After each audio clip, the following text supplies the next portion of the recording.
भाइयों बहनों बच्चों नमस्कार। देखिए ये जो वीडियो बन रही है, अब हम गीता का हर एक श्लोक का अर्थ समझने की कोशिश कर रहे हैं और इसी क्रम में हम लोग आ गए हैं आज गीता के 7वें अध्याय का 11वां श्लोक।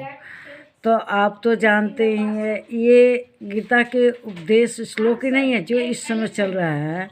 ये एज ए गुरु, जैसे एक गुरु अपने शिष्य को समझाता है, चाहे को श्री कृष्ण भगवान एक गुरु की ही भांति समझिए कि गुरु की ही भांति उनको समझा रहे हैं और उनको अपने विश्वास में लेने के लिए भगवान अपना विराट रूप दिखा रहे हैं, उन्हें अपनी शक्ति समझा रहे हैं कि तुम युद्ध करो निश्चिंत हो कि किसी चीज़ से डरो मत। तो ये जो श्री कृष्ण भगवान समझा रहे हैं इस समय, ये दोनों लोग कुरुक्षेत्र के मैदान में दोनों सेना के मध्य में खड़े हैं और जो अर्जुन हैं हथियार डालकर एकदम स्पष्ट मना करके बैठ गए हैं कि भाई मुझे युद्ध नहीं करना, ये तो सब मेरे भाई बंधु चाचा भतीजे साला साले ससुर सब मेरे संबंधी मित्र हैं, तो मैं इन लोगों का रक्तपात करके इस पृथ्वी का क्या स्वर्ग का भी राज्य करना पसंद नहीं करूँगा, राज्य लेना पसंद नहीं करूँगा। इन लोगों के बदले इस पृथ्वी पर मैं भिक्षा मांगकर खाना पसंद करूँगा, लेकिन इन लोगों का वध करना पसंद नहीं करूँगा। जब श्री कृष्ण भगवान इतनी कठोर और पक्की बात सुन लेते हैं उनसे, तब वे कहते हैं कि देखो ये जो तुम विषाद कर रहे हो, दुख कर रहे हो, उस दुख को मत करो और वास्तविकता समझो। ये सब मिट्टी के पुतले हैं, कुछ नहीं है, ये सब तो ख़त्म है। बेकार में इनकी माया में क्यों पड़े हुए हैं? ये थोड़े कि तुम हर मारने से मरेंगे।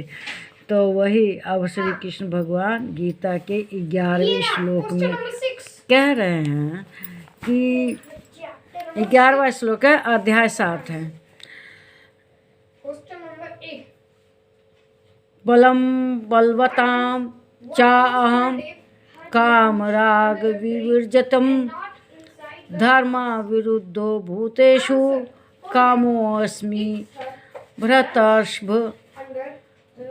हे भरतश्रेष्ठ, मैं बलवानों का आसक्ति और कामनाओं से रहित बल अर्थात सामर्थ्य हूँ।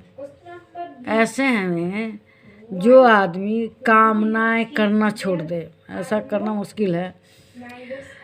उनमें एक बल होता है तभी ना वो कामनाएं करनी छोड़ देते हैं, किसी चीज़ की इच्छा नहीं रहती। और बलवानों की जो आसक्ति है कामनाओं छोड़ने की, उसका मैं बल हूँ, जो उनके अंदर बल है।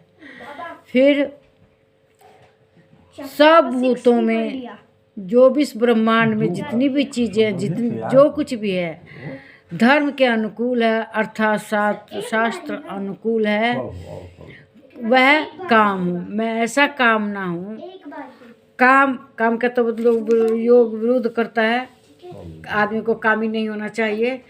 लेकिन काम मतलब इच्छा, ऐसी इच्छा जो शास्त्रों के अंदर है, ऐसी इच्छा जो सभी चीज़ों को मतलब त्यागने की शक्ति रखे, किसी चीज़ की कामना ना करे, ऐसा काम जिसने सब इच्छाओं को त्याग दिया, वो श्री कृष्ण भगवान है।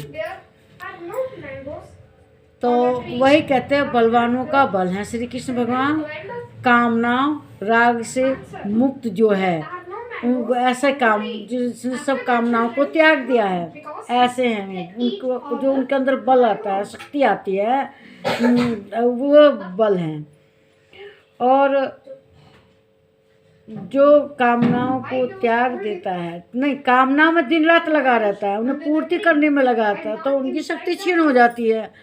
और तो जो क्षीण शक्ति हो जाती है, उसके बाद एक चेतना उत्पन्न होती है, उसमें जो कामनाओं का त्याग कर देता है उसके लिए, तो वो बल श्री कृष्ण भगवान है। ऐसा व्यक्ति, ऐसा कामना वाला जिसके सभी दाग धब्बे धुल गए हैं, जो एकदम पाप मुक्त पवित्र हो गया है, सभी कामनाओं को त्याग दिया है, उसकी शक्ति श्री कृष्ण भगवान है। पुण्य लगता है ना त्याग करने से, तो उस पुण्य से जो शक्ति आती है वो श्री कृष्ण भगवान है। और जो धर्म के अनुकूल चले, सभी इच्छाओं को त्याग दे, वह श्री कृष्ण भगवान है। जो अंतर्मुखी होते हैं, आत्मज्ञानी होते हैं, उनके अंदर श्री कृष्ण भगवान हैं। तो श्री कृष्ण भगवान ने अपने बारे में इस वीडियो में बताया है। अगर आप सहमत हैं तो लाइक कीजिए, शेयर कीजिए, इस पर कमेंट कीजिए। और अगर आपको अच्छा नहीं लगता तो अपना विचार लिखिए। नमस्कार मेरे प्यारे भाइयों, बहनों और बच्चों।